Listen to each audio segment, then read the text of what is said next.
Bharatiya Janata party के वरिष्ठ नेता, पूर्व राज्यसभा सांसद और करोल बाग से भारतीय जनता पार्टी के प्रत्याशी दुष्यंत गौतम जी हमारे साथ बात करने के लिए मौजूद हैं। दुष्यंत जी, पहले ये बताइए किस तरीके से कैंपेनिंग चल रही है? कंपेनिंग बहुत अच्छी चल रही है। मुझे तो मेहनत भी नहीं करनी पड़ रही।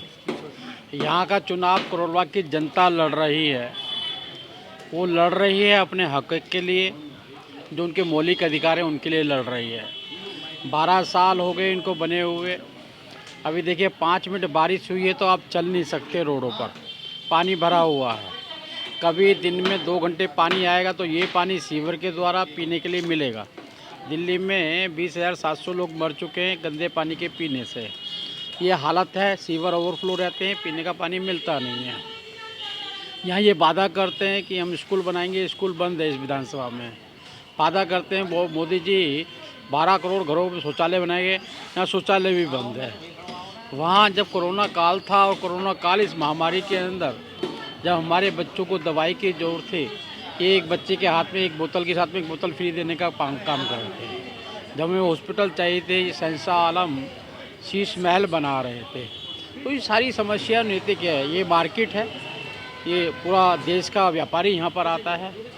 क्या देखिएगा, क्या साफ़ सफाई है। मेयर है यहाँ पर। सर, एशिया की सबसे बड़ी स्पेयर पार्ट्स मार्केट जनता के बीच में आप क्या इनकी आपको मुख्य समस्याएं लग रही हैं जिनको आप सुलझाने का दावा करके जनता के बीच में जाए? बिल्कुल बिल्कुल, ये साफ़ सफाई सबसे बड़ा मुद्दा है। जो आते हैं उनको साफ़ सफाई मिलनी चाहिए, यातायात का इसका सही व्यवस्था होनी चाहिए, इन लोगों को सुरक्षा मिलनी चाहिए, इन लोगों को वातावरण लगना चाहिए। यही कि यहाँ पर आते हैं तो अपने जो आयु है उसको कम करके जाते हैं।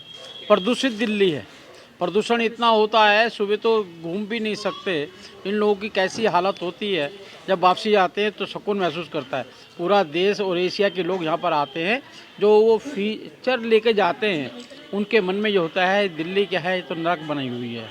और जहाँ मोदी जी पूरे देश के अंदर नई नई योजना के द्वारा गरीबों का जनजीवन उठाने का काम करते हैं। हम आदमी अगर बीमार भी हो जाए तो हर घर को 5 लाख का फ्री इलाज का कार्ड देते हैं, आयुष्मान कार्ड देते हैं। लेकिन दिल्ली में नहीं है। यहाँ पर दिल्ली में जो भी काम हो रहा है वो भ्रष्टाचार के लिए हो रहा है। मोहल्ला क्लिनिक खोले गए, कोई डॉक्टर नहीं है, कुछ भी नहीं है। लेकिन वहाँ की रिपोर्ट जो आती है, डेली हज़ारों टेस्ट होते हैं, हज़ारों को दवाई दी जाती है, भ्रष्टाचार होता है। स्कूल बंद हो गए हैं, स्कूल में प्रिंसिपल नहीं है, टीचर नहीं है, बच्चे कम हो गए, रिजल्ट डाउन जा रहा है। उसके बाद भी कमरे बनाए जा रहे हैं। क्यों? क्योंकि एक एक कमरे में 20-25 लाख रुपये खाया जा रहा है। तो चारों तरफ आपको जहाँ देखेगा, जमुना कितनी गंदी है, पूर्वांचल के लोग आते हैं, नहा नहीं सकते उसके अंदर। सर, तो पूर्वांचल का भी अभी मुद्दा इस चुनाव में गहराया और सर करोल बाग में आरोप लग रहे हैं कि भारतीय जनता पार्टी ने पैराशूट उम्मीदवार बाहरी उम्मीदवार उतार दिया है। लोगों में इसको लेकर कहीं ना कहीं देखा जा रहा है, उस पर आपका क्या कहना है? ये घबराहट है, उनको हार की घबराहट है। जब आदमी हारता है तो मुद्दों से हट के बात करता है। मैं तो यहाँ नई दिल्ली में ही रहता हूँ, फ्लैट है मेरा यहाँ पे नई दिल्ली के अंदर। पहाड़गंज तक तो ये लोग विधानसभा है, पहाड़गंज के साथ में नई दिल्ली स्टेशन पड़ता है, नई दिल्ली के अंदर। लेकिन जो हार दिखती है ना जिस व्यक्ति को, तो वो ये नहीं कहेगा कि मैंने सड़क बनाई है, मैंने पीने का पानी दिया है, मैंने खरंजा बनाया है, मैंने पार्कों का निर्माण किया है, ये बात नहीं बताएगा वो।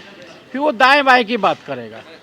और हम दाएँ बाएँ की बात से उनको भटकने नहीं देंगे, जनता को भी नहीं भटकने देंगे, सच्चाई बताएंगे।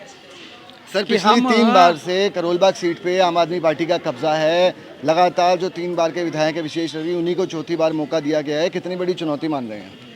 मेरे कहा ना, यहाँ के चुनाव मैं नहीं लड़ रहा, जनता लड़ रही है। जनता वर्सेस विधायक हो चुका है। जनता विधायक को हटाना चाहती है, परिवर्तन चाहती है, विकल्प चाहती है। वो करोल बाग का विकास चाहती है। और 12 साल देख लिया, अपना लिया, सब कुछ कर लिया। यहाँ टोटल देखेंगे, बात करेंगे, भ्रष्टाचार के अलावा कुछ नहीं है।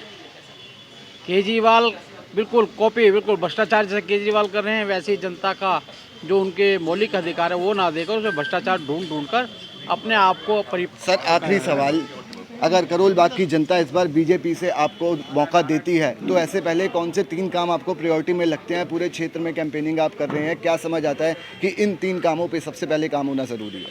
पहला, आदमी को जीने के लिए साफ़ सफाई चाहिए। फिर दूसरा, पीने के लिए पानी साफ़ चाहिए। तीसरा, जो निकासी है वो निकासी होनी चाहिए, पानी 24 घंटे मिलना चाहिए। यहाँ का वातावरण अच्छा होना चाहिए, प्रदूषण मुक्त होना चाहिए, आने वाले व्यापारी को सुरक्षित वातावरण चाहिए, स्वास्थ्य के प्रति भी और वैसे भी चाहिए। और साथ साथ जितने करोल बाग पूरे के पूरे वार्ड के अंदर जो हालत बनी हुई है, जो लोगों को लगता है कि हम तो लुट गए हैं, उससे मुक्ति दिलाएंगे। जी, तो सुन सकते हैं आप भारतीय जनता पार्टी के प्रत्याशी दुष्यंत गौतम को, जिनका कहना है कि प्रदूषण, साफ सफाई करोल बाग का एक बहुत अहम मुद्दा है, बड़ा मुद्दा है और जनता अगर उनको इस बार मौका देती है तो वो साफ सफाई, प्रदूषण और जो यातायात की समस्या है उस पर ज़रूर ध्यान देंगे। कैमरामैन सुरेंद्र सिंह के साथ रोहित गोयल, डायनामाइट न्यूज़, दिल्ली।